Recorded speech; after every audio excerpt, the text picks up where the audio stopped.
Most of our problems in life come from the fact that far too many people don't realize that the things that they think are facts are nothing more than beliefs.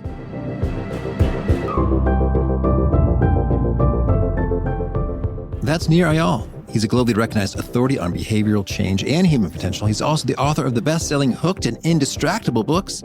And recently, he's been exploring the power of beliefs. For the last 6 years, he's been researching his newest book, Beyond Belief, the science-backed way to stop limiting yourself and achieve breakthrough results. So you'll learn 1, striking examples of the power of our beliefs. 2, how to make the most of placebos. And 3 tools for challenging your limiting beliefs. And if you want a quick summary write-up of the actual wisdom that Nir shares, I recommend you drop on by awesomeatyourjob.com and sign up for the free Gold Nugget email newsletter. I'm Pete Bakaitis. This is How to Be Awesome at Your Job. And now, here's Nir.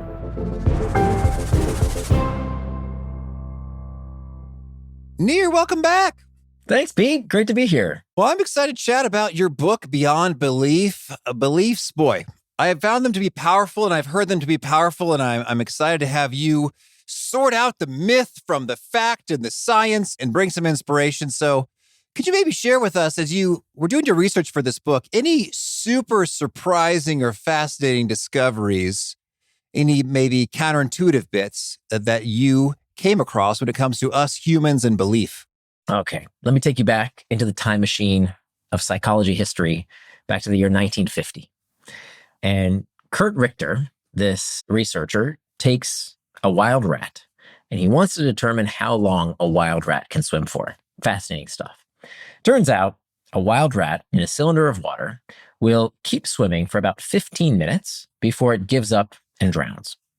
Then he decides to do a follow-up study. The follow-up study, he takes a wild rat, puts it in the same cylinder of water, and this time, knowing that the rats will last on average 15 minutes, right before the 15-minute mark, he reaches in, takes out the wild rat, dries it off, it lets it catch its breath, and plunk back into the cylinder it goes. And he does this a few times to condition the rat. The question is, now that the rats have been conditioned that salvation might be possible, that magic hand might reach in and save the rat, how much longer did the rat swim for? Now, we know it started at 15 minutes. How much longer did the rat persist? 19 minutes. 19 minutes. Not even close. Keep going. 30 minutes. That would be amazing. Double the perseverance. Would that be amazing if you could double? No, not even close. Keep going. 60 minutes. 4 times longer. Can you imagine if you had an intervention that could help you run 4 times the marathon, persist on a big exam 4 times longer, stick with a hard task at work 4 times longer? That would be insane. That would be a miracle. The rats didn't swim for 4 times longer. They didn't swim for 60 minutes. They swam. You ready for this? They swam from 15 minutes with that intervention. They now swam for 60 hours. 60 hours straight? 60 hours straight. You got to eat. You got to drink. Yeah. They became 240 times more persistent. Okay. Why? What happened? We can't ask the rats what they thought.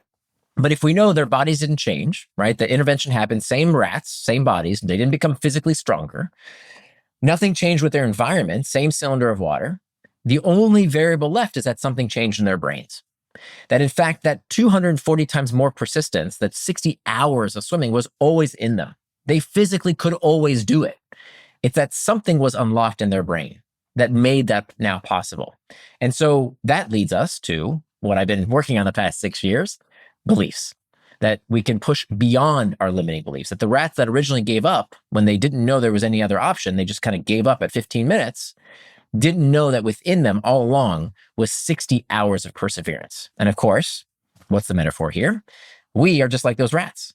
We have all these capabilities. We have no clue we are able to accomplish all these things we can do, but we limit ourselves because of our beliefs, because we think there's nothing more to be done. I'm not good enough. I have this condition. I do this. I can't do that. I'm too old. I'm too young. And there's no time. The world sucks. Exercise is terrible, whatever. All these limiting beliefs we have that aren't real. They're not true. They just limit us. And so that was the study that I saw that I said, wow, I have to tell the world about this. It's totally remarkable. And that was incredibly surprising. Well, that's wild and very intriguing and enticing. But Nir, I've had my heart broken before by rodent studies. I promised much that didn't translate. So can you lay on us the most compelling human random control trial you're aware of in this domain? Yeah, I'll give you another one. Group of athletes were told that there is a breakthrough steroid that is going to help them put on muscle with no side effects. And this study has been replicated many, many times. It was done back in the 1970s. So a group of athletic men told, here's a breakthrough steroid, unbelievably effective. Go work out.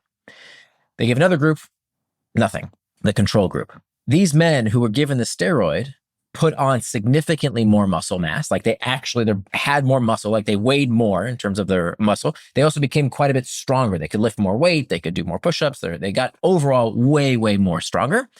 Turns out that this magical steroid was nothing. It was a placebo, an inert substance. So placebos can help you put on muscle mass, turns out. Now, is it through some magical intervention? Are your beliefs becoming your biology, as some studies that we know about that suggest? In this case, that was true, but not the way most people think. When people think of placebos, they think there's some kind of magical property to it. There's some kind of pharmacy in your brain that just makes you live longer, etc. That's not how it works. It is true that your beliefs can become your biology, but the path through that goes through behavior. That turns out when they tracked how much more effort did these men put into their workouts, when they were taking the placebo steroid, they pushed a little bit harder. They did one more rep. They tacked on a little bit more weight because they believed, hey, I'm on this steroid, I should be stronger. And then they therefore became stronger because of it. So this is super important. There isn't some magical power to placebos. It's, in fact, a technique we can use on ourselves to help us accomplish the things that we didn't know we could do. But it's not magic, it's behavior. Okay, well, that's intriguing. I want to have all kinds of techniques, but maybe let's zoom out and give us what's the main big idea or thesis of your book here, Beyond Belief? That beliefs are tools, not truths. And we can use them just like a tool. That when we have the right tools, we can build amazing things. So let's differentiate between what is a belief, what is a fact, what is faith. Fact is an objective truth. It's something that is true whether you believe it or not. The world is more like a sphere than it is flat. It is what it is. Then you have faith. Faith are matters, these are convictions that do not require evidence. What happens after you die? God rewards the righteous. These are matters of faith. These things do not require evidence. Then there are things in the middle that we call beliefs. Beliefs are convictions that are open to revision based on new evidence. And most of our big decisions in life are not based on fact because we don't know what's going to happen in the future. We have to have our best guess. What job should I take? Who should I marry? What city should I live in? These questions, they're not based on fact or faith. They're based on belief, convictions that are open to revision based on new evidence. But here's the kicker. Even though most of our decisions in life are based on beliefs, most of us believe really stupid stuff. We have these convictions that to us feel like facts. And we can't see for ourselves that they are actually hidden limiting beliefs. It's almost like your face, that we all carry around a face, but you can't see your own face. You can see other people's faces, just like you could, if I said, hey, think of someone you know very well, someone you're close to. What's their limiting belief? Oh, in a second, I can tell you what that person's limiting belief is if I know them pretty well. But when it comes to ourselves, we don't know what our limiting beliefs are because we think they're facts. They're hidden to us by design because the brain has what's called an immunity to change. We hate changing our beliefs because the brain wants to default into passivity. Another very surprising result. You've heard of learned helplessness, that over time, that if you can't do something, it started with animal studies where they did terrible things to dogs and figured this out. But they say now with the humans as well that you learn helplessness. You learn to give up. If you can't, you eventually don't even try. This was gospel in the psychology community until the very authors who ran those studies and came up with the term learned helplessness just a few years ago decided that their conclusion was completely wrong. In fact, it was the opposite, that we don't learn helplessness. As we don't learn helplessness, helplessness is our default state, that we always want to retreat into safety. We always want to retreat into our previous beliefs. We always want to go back to what we currently know and think we know because that's what kept us safe in the past. And so that's what's going to keep us safe in the future. That's our default state. We don't learn helplessness. We are all helpless. Think about a little baby when they're first born. They're completely helpless. They're dependent on others. We're always by default helpless. What we have to learn is agency. We have to learn hope. And that's exactly what those rats learned. Only when originally in that Richter study, they were helpless. They gave up after 15 minutes. They weren't exhausted. They just gave up. But when they learned that something might save them, salvation might be possible, they persisted. And so that's something that I think is incredibly important to realize, that we have far more agency than we think, because we can actually shape our beliefs. We don't have to accept our beliefs as defaults. It's almost like a carpenter doesn't say, oh, one time I used a hammer and it was very effective. So hammers are the one and only true tool forevermore. No, a carpenter says, hey, sometimes I use a hammer, sometimes I use a saw, sometimes I use a screwdriver. They find the right tool for the job. So most of our problems in life, personal problems, interpersonal relationship problems at work, and even geopolitical problems, come from the fact that far too many people don't realize that the things that they think are facts are nothing more than beliefs. And so if we realize that, we can actually shape our beliefs to live better, to make the world a better place, to reduce our suffering. Could you maybe give us the top 5 hidden limiting beliefs that show up all over the place in all kinds of people and cause all kinds of limitation? Sure, I'd be happy to. Just curious, can you think of any that you have? That I have. I'll give you the number one. Okay. What do you think it is, by the way? What do you think the number one limiting belief that I hear is? Well, I think in terms of destruction, I was thinking, I'm unlovable, or I'm not good enough, or I'm not worthy. That's too serious. Those are all limiting beliefs. Those are really hit. Very few people will say, I'm not lovable. But yeah, they can act as if that's true. Number one, I don't have enough time. Okay. Right? Everybody thinks that, right? Of course I don't have enough time. We're busy. What are you talking about? Not enough time for what? The human race is 200,000 years old. The earth is billions of years old. Zoom out. You've got time. It's just that your priorities are different, that you have a limiting belief that I have to be stressed. It's a limiting belief that I have to accomplish more than I am. Because all these limiting beliefs, they create suffering. Right? What I didn't define it. What is the difference between a limiting belief and a liberating belief? A limiting belief decreases motivation and increases suffering. A liberating belief is a belief that increases motivation and decreases suffering. And it turns out once we evaluate these limiting versus liberating beliefs, we can choose. We can take them out for size. So these limiting beliefs come from the fact that we expect things to be different. We expect to accomplish all this stuff and we can't, or we don't. And so therefore we suffer. But that's a limiting belief. It's just a perception problem. Okay. All right. So I don't have enough time is a big one. Give us a couple more. She always acts that way, or that's so like him, right? I see that one a lot with interpersonal relationships, especially, in the workplace when it comes to people we work with. Oh, that's just who they are. It turns out we don't see reality clearly. This is a really, really important point. So let me explain the 3 powers of belief so we could dive deeper into how to get rid of these limiting beliefs. There's 3 powers of our beliefs. Beliefs shape what we see. We call this the power of attention. Beliefs shape what we feel. We call this the power of anticipation. And beliefs shape what we do. We call this the power of agency. And so why do we even have these beliefs? So how do they shape what we see, feel, and do so dramatically? It's because fundamentally the brain cannot process reality. None of us see reality clearly. That's probably the biggest limiting belief, is that you think you know what happened. You think you see reality clearly. You don't see reality clearly. You don't feel reality clearly. None of that. Why? Because the brain is processing for every second 11 million bits of information. 11 million bits of information, to put that in perspective, that's like reading War and Peace every second twice. Okay, it's a tremendous amount of information. The light entering your retinas, the sound of my voice in your ears, the ambient temperature of the room. Your brain is collecting all this data. However, your conscious perception is only processing 50 bits of information. 50 versus 11 million. So that means that you are aware of 0.000045% of what's actually happening in reality. And you think you can take someone else's perspective and think you know what they're thinking and feeling? No, you have no clue. You're barely processing your own version of reality.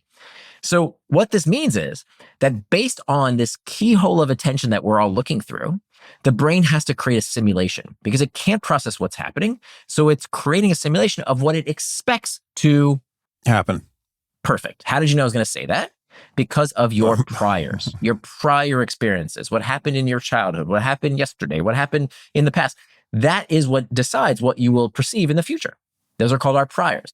What are priors? They are based on our beliefs. So we see reality, feel reality, and act in reality based on what we believe. That's our perceptual filter that we can look through. But the problem is, of course, we keep using the same perceptual filters, whether or not they serve us, because in the past they did. And so that's why it's so important to be aware of, hey, can I swap the bad beliefs, the ones that don't serve me, that limit me, for the ones that liberate me? I see. And that's why we're able to finish each other's sandwiches. Right. Oh, wow. I didn't think, that was magical. I have a daughter too. I've seen Frozen 110 times. It's a joke, but I think it also illustrates the notion that if you have had those experiences of watching the Frozen movie or wherever they employ that joke, finish each other's sandwiches, then you'll say sandwiches. But if you haven't, it's like sentences. That's what gets finished. It's a beautiful illustration. That's exactly right. That the brain perceives what it expects. Mm-hmm.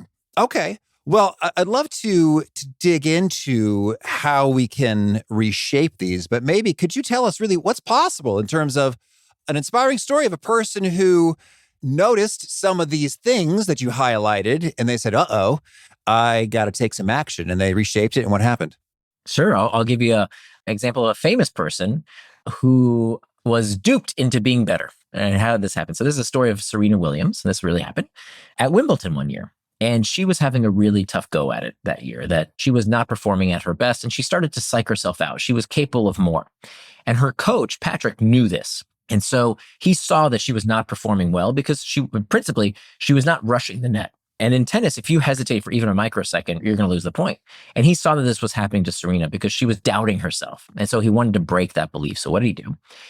He goes up to her and he says, I have some amazing news. I was just looking at the statistics and I saw that when you rush the net, you score 80% of the points. And she said, what, are you crazy? I thought I was sucking at the net. I thought I was doing terrible at the net.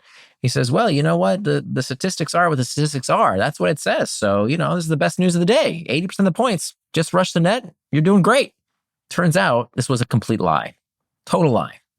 But it was a productive deception. Now that she has that new belief, even though it was false, it wasn't true, it was useful, right? Beliefs are tools, not truths.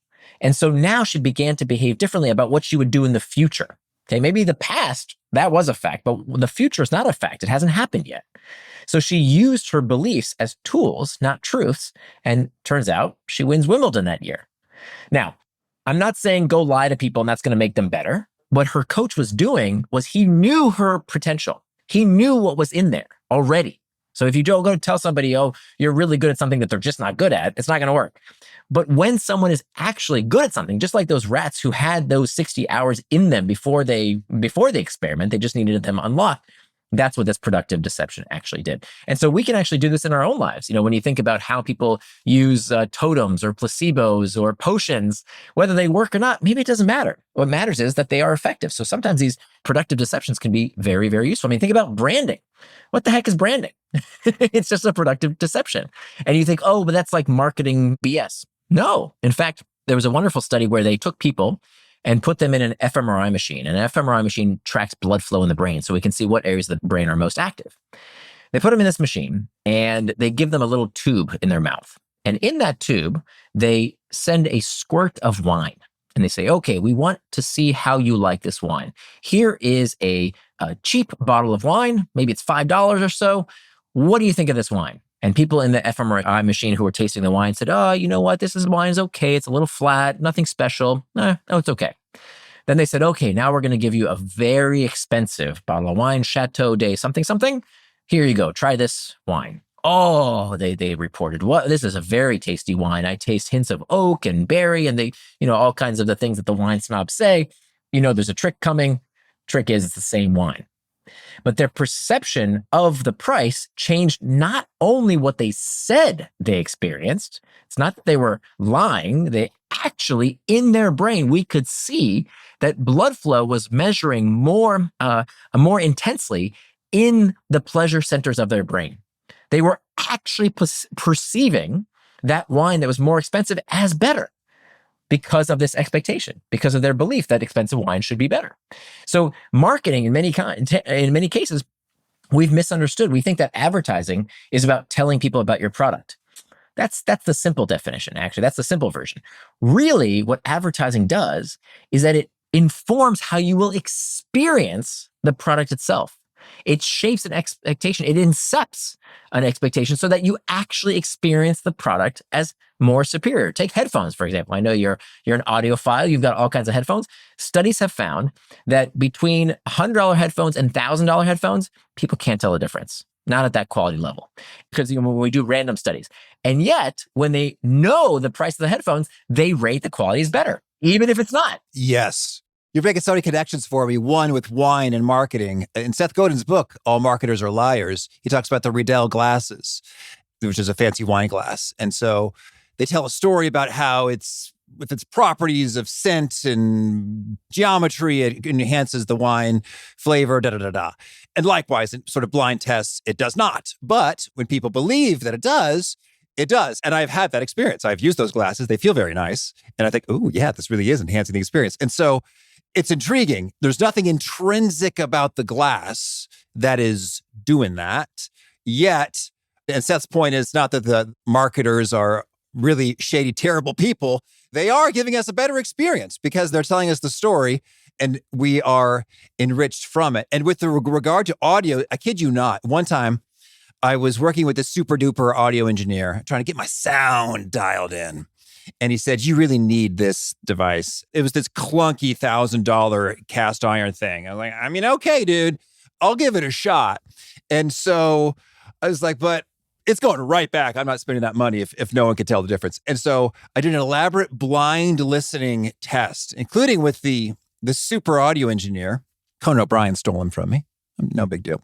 This audio engineer, I had him and some other folks listen to all these samples with the fancy piece and the normal piece, and they really were indistinguishable. Despite all the oohing and ahhing, he was like, oh, it gives your voice this just thick, heavy, rich, solid sound. I was like, well, apparently you couldn't hear it when I obscured the names of the things. So it really does show up in all kinds of places. Yeah, and the natural gut reaction is, oh, it's deception. But actually, what's the point? The point of this stuff is to enjoy it more, right? So maybe spending a few extra bucks, if that's the goal, right? We know, for example, here's another good example, that when golfers were told that a putter was used by a famous celebrity golfer, right? Like this putter was used by Tiger Woods or something. I don't know who they used. They golf better. They actually performed better in their golf game.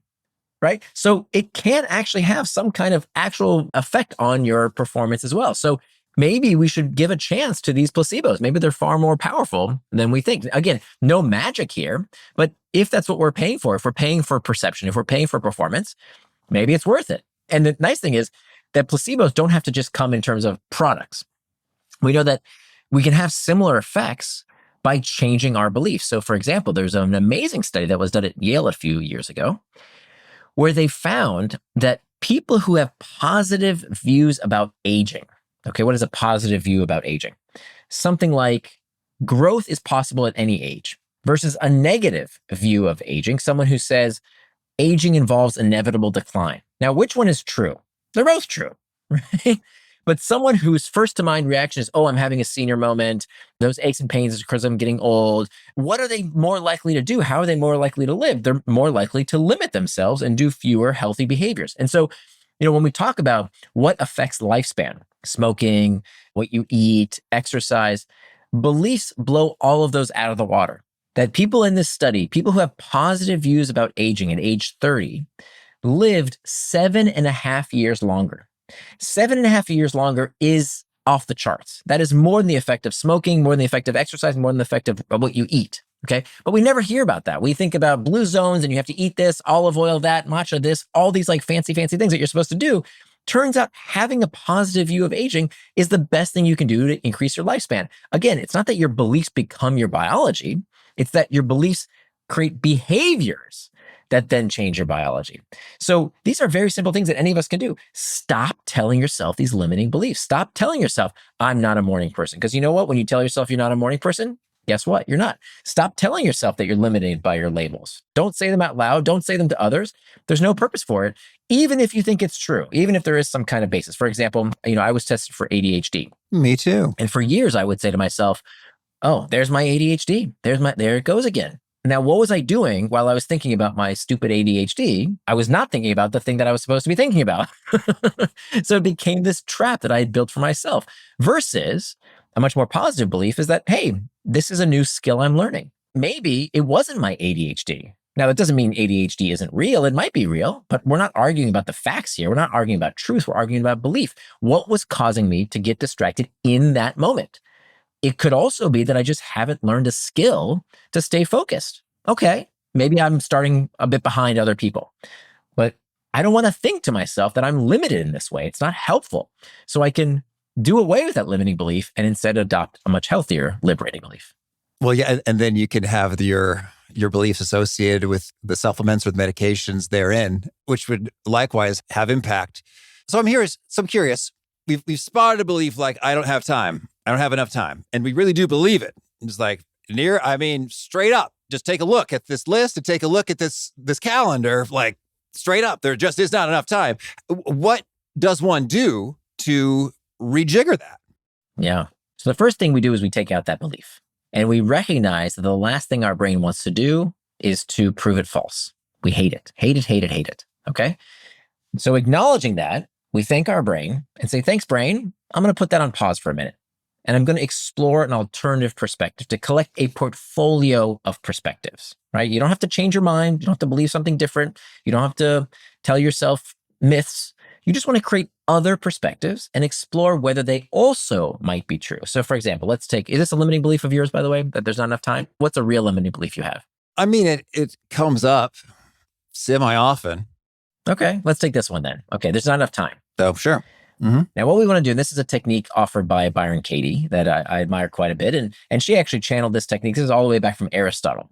And what she does is she asks us these 4 questions. So the first question is this belief true? Is it true? I don't have enough time. Well, I mean, it can be neither true nor, from a strict logic perspective, it can be neither true nor false because we have not defined what does that even mean. And not, like you said earlier, enough for what? Good point. Good point. Okay, so let's go to question number 2. Which you've kind of started to answer already. Is it absolutely true? Can we find any definition, any situation, any scenario where I don't have enough time is not true? Certainly. Certainly, of course. Okay, let's go to the third question. Who am I when I believe that? How do I feel? How do I act? What kind of person am I when I hold on to that belief that there is not enough time? Oh, just kind of stressed and rushed and frazzled and yeah, error prone. Yeah, great point. I don't do good work when I feel like I don't have enough time. Great point. Okay, final 4th question. We're kind of rushing this here, but just for the sake of demonstration. Who would I be without that belief? If I had a magic wand, here's my magic wand. I'm going to tap you on the head. You no longer have that belief. How do you feel? Well, I feel relieved and free, but also a little scared. Like, oh, I hope I don't accidentally way overdo something because I get in a groove or a flow and be like, oh, shoot, I got to pick up my kids. So I feel liberated and a little spooked. Okay, great. So now we're going to do the turnaround. So what did we just discover with those 4 questions? We discovered that belief that felt really true a minute ago, maybe it's not true, that holding on to the belief doesn't feel very good, doesn't make you enjoy your life. It seems like it increases suffering. If we got rid of it, there might be some benefits, not 100%, but maybe there are some benefits to getting rid of that belief and trying it on a different belief. So now we do the turnaround. We take that statement that we are absolutely sure is true. Look at my calendar. There's no time, clearly. And we ask ourselves to consider the exact opposite, to do a turnaround. And this technique of a turnaround is way underutilized. It can be utilized in business. It can be utilized in relationships. It can be utilized to bring yourself greater peace and awareness and just to see reality more clearly. Again, we're not changing our mind. We're just collecting a portfolio of perspectives to choose from. So what's the opposite of I don't have enough time? I have ample time. Have ample time. Give me one way that might be true. I sleep as much as my body allows me to. Okay. Great. Somebody else might say, actually, I watch TV. I scroll on social media. So if I really didn't have time, would I be able to do those things? No, I actually have time. Or another person might say, you know what? I have time for the things I care about. Like I spend time with my kids. That's not negotiable. Or somebody else might say, I spend a lot of time at work. That's not negotiable. So I do have time for the things I care about. Could be a possible way that's true. Right? Can you think of any others that might apply to you? Or any other turnarounds, any other way you could take, I don't have time, and you could turn that around. Like I do have time, for blank. Well, yeah, I mean, I think you kind of already said it. It's like, I do have time for the things that are truly matter, necessary, worthwhile, leveraged, life-giving. I mean, yeah, that just is what it is. Yeah. How does that feel when you try that on for size? That I do have time for the things I care about. How does your body feel right now? Well, yeah, it's a better groove, kind of breathing a little easier, a little less tension and some belly and such. Yeah. So that's a very quick and dirty example of how you can collect that portfolio and see and try it on for size. Like, let me tell you where it changed my life. I had an interaction with my mom a few years ago. It was her 74th birthday, and I wanted to do something nice for her. So I wanted to get her some flowers. Problem was, I was in Singapore and she was in Central Florida, where I grew up. So that's a bit of a challenge, but I called a bunch of florists. I made sure the delivery went out on time. I wanted to make sure that they, didn't burn in the Florida heat. And I stayed up till 1 a.m. and I patted myself on the back and I said, "Oh, Nir, you're a good son. You did something nice for your mom." I went to bed, slept well, called her the next morning and said, "Hey, Mom, happy birthday. Did you get my flowers?" To which she said, "I did. Thank you very much. But just so you know, I got them and they're half dead. So don't use that florist anymore." To which I reacted and said something to the effect of, "Well, that's the last time I ever buy you flowers," which I later regretted. And that went over about as well as you'd expect. Okay. Now, after the call, my wife turned to me and she said, "Do you want to do a turnaround on this?" To which I said, "No, I do not want to do any of your hocus pocus, touchy feely nonsense. I need to vent, because that's what we're all told. You're supposed to vent. You're supposed to get your feelings out. You're supposed to tell people how you really feel." But I knew enough at that point doing this research that venting does not work. That venting does nothing but solidify this patina that we have around people, this effigy that we build about people, because we don't see people as they are. We see people as we are. We see them through our beliefs, right? Which is why we treat our family members very differently from how we treat strangers. So I did not want to vent because I knew it. I held myself back, I should say, from venting because I knew that was not going to be helpful. And I did this exact exercise. I asked these 4 questions. I wrote down the belief, my mother is too judgmental and hard to please. Obviously, right? Question number 1 is a stupid question. Is it true? Yeah, obviously. Go to question 2. Is it true? Is it absolutely true that she's too judgmental and hard to please? Well, maybe. I mean, there might be possibly a 1% chance that didn't happen the way I saw it. Maybe there's another perspective. Fine. Question number 3, who am I when I hold on to this belief? I'm not really myself, right? I'm short-tempered. I regret what I later said, right? So that wasn't really serving me. And then finally, the 4th question, who would I be without that belief? If I could do away with that belief that my mother is too judgmental and hard to please, I'd be nicer. I'd be more patient. I'd be more myself. So that belief that I was absolutely sure was true, turns out maybe it's not true, doesn't really serve me, and I'd be much better off without it. Now I could do my own turnaround. Okay, my turnaround number 1, my mother is not too judgmental and hard to please. How could that possibly be true? Is there even one way that could be true? She did thank me, so maybe she was just trying to help me by making sure that I don't get scammed by this florist. Could be. Now, is that true? Is it not true? I don't know. It's okay. It's another perspective. Here's another turnaround. I am too judgmental and hard to please. Could that be true? Not my mother is too judgmental and hard to please. I am too judgmental and hard to please. That could also be true, right? Because I had scripted this exact response of effusive praise that I was expecting from my mother. And when it didn't come, I lost it. So who was being judgmental? Me, because I didn't get the thanks I needed. Now there's another turnaround, a 4th belief. I am too judgmental and hard to please towards myself. Yeesh, that's no fun. What does that mean? Well, the more I thought about it, when something didn't happen the way I expected it to happen, I thought it was a statement on myself, that I was not competent for not buying the right flowers. And so I was judging myself very harshly. And because of that, there's what's called a misattribution of emotion.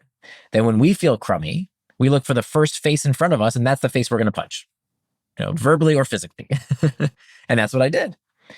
So now, which one of those 4 beliefs is right? We started with my mother is too judgmental and hard to please. We came up with 3 other perspectives, 3 other beliefs. Which one is right? Which one is wrong? Which one is true? Which one is false? Who cares? I tell you what, that first belief gave me only one way to happiness, only one way to peace. She had to apologize so I could feel better. She had to change her behavior so I could change how I felt inside. That ain't going to happen, right? Stop expecting people to change. It's not going to happen. The other three perspectives I could do something with.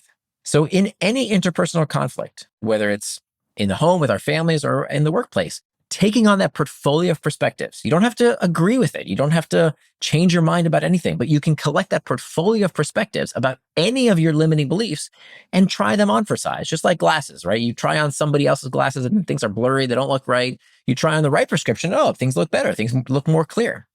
And so the idea here is that by trying on those different perspectives, you can pick the ones that serve you best, that help reduce suffering, that bring you closer together to people and improve your life. Well, that's great. Thank you.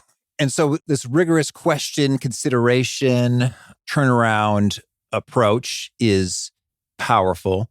I'm curious if there are any other power tools in your toolkit for working with these beliefs.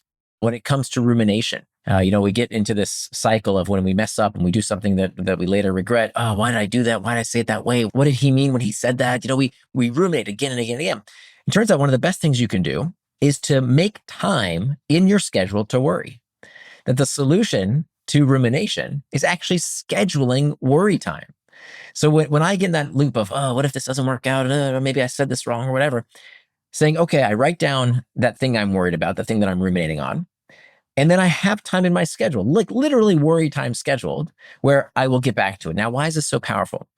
The reason the brain keeps ruminating about a thought is because it doesn't know when it's going to have another time to solve it, right? It keeps thinking and thinking. It becomes an intrusive thought because if not now, then when? But amazingly, when you give the brain time to worry later, it can relax. It said, okay, I wrote this down. I will schedule time with myself to worry about it. Now, here's where the magic happens. Number one, you stop ruminating. Two, when that time comes to worry about it, 9 times out of 10, what was I worrying about again? Why did that matter so much? What's the big deal? And so you benefit twice. Another technique is called Iliism. Iliism is when you talk to yourself in the third person. It's not about cheesy affirmations. Affirmations don't really work because they tend to affirm things that are not true. So just telling yourself it's true doesn't really work. But Iliism, talking to yourself in the third person, has been shown to be very, very effective. So instead of saying, I'm terrible at this, or I'm no good at public speaking, or I'm not a morning person, or I'm this or that, rather, if you can actually insert your name. So Pete is working on his public speaking. Pete is getting better at this task. Pete is challenged by this. It's amazing. When you can talk to yourself in the third person, what it allows you to do is to give yourself advice as if you were in the third person. So by giving yourself what's called self-compassion, it turns out that self-compassion, studies have found, is a defining trait of people who are more likely to meet their long-term goals.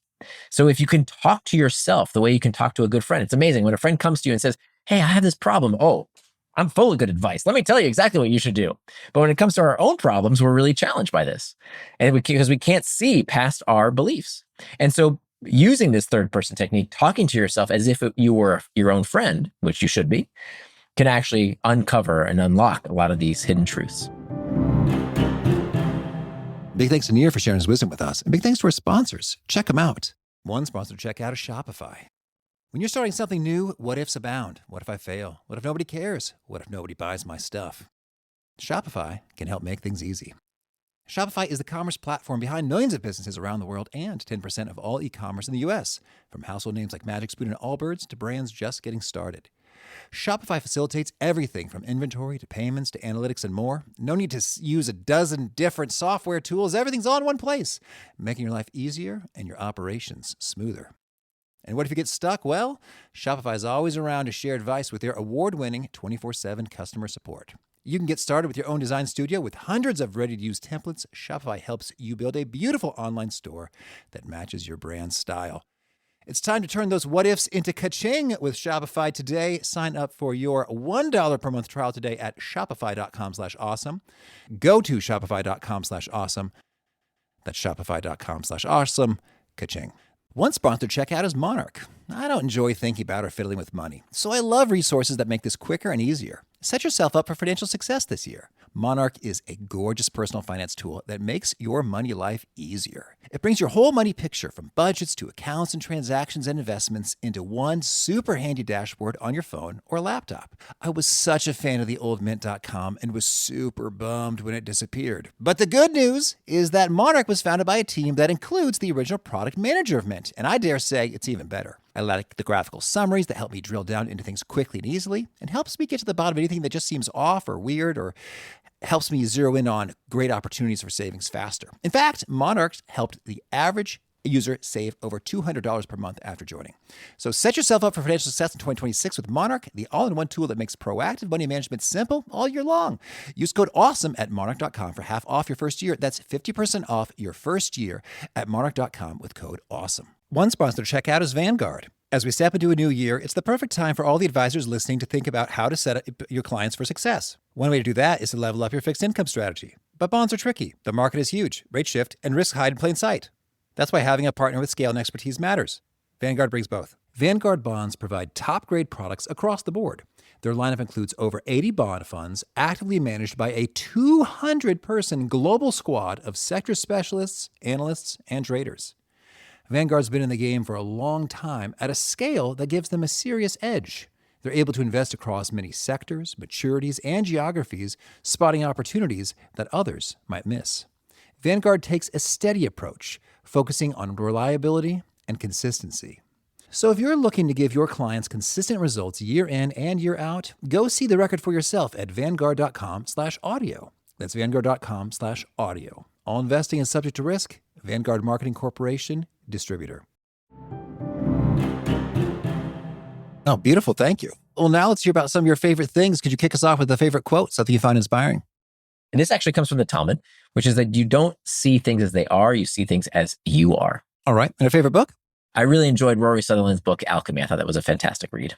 And is there a key nugget you share that audiences really eat up? They retweet, they Kindle book highlight, they say, wow, Nir, this was awesome. What I want people to recognize and reshare is that beliefs are tools, not truths. Okay. And if folks want to learn more or get in touch, where'd you point them?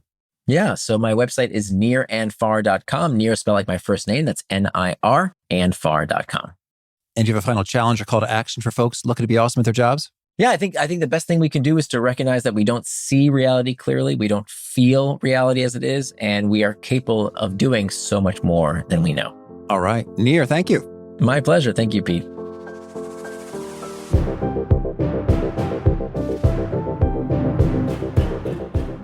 I love so much of Nir's approach of questioning yourself what also could be true. Because I feel that when I've got a belief, I don't want a head-on confrontation, I resist. Yet, if I take a step back, take a breath, a wide-angle view, a curious exploration, and say, what also could be true here? Or what might also be true? The also does a lot of the work there. And go, well, I guess this and this and this and this. And so doing, it feels much more manageable and less internally contentious for me to take some steps in that belief shifting direction. Great stuff from Nir. If you want to check out the show notes or the transcript or the links to items that we've referenced, please drop on by awesomeatyourjob.com/EP1136. Hope to catch you next time, and peace.